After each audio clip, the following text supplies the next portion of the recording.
azizler kayanın tubunde, suya koyun de milletim yaşar. O yerlerde bilgi evleri var.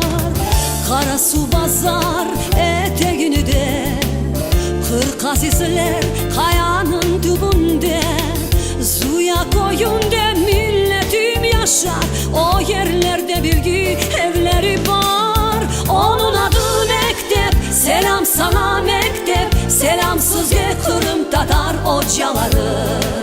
Böyle vatanperver insanlarımızla sağ olaydan Kırım Tatar milletimiz.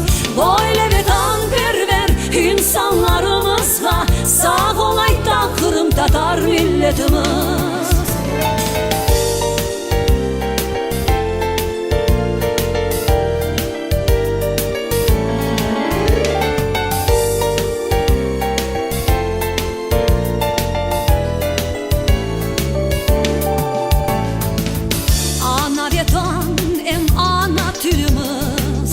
Millet için büyük baylığımız, şan şerefler bizim hocalarga, bilgi vereler ballarımızga.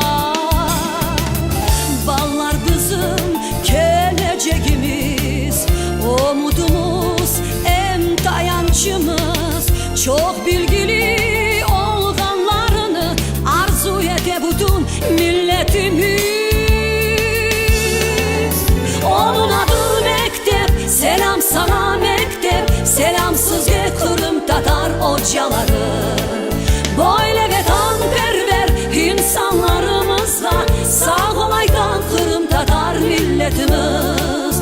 Böyle vatanperver insanlarımızla sağ olaydan Kırım Tatar milletimiz.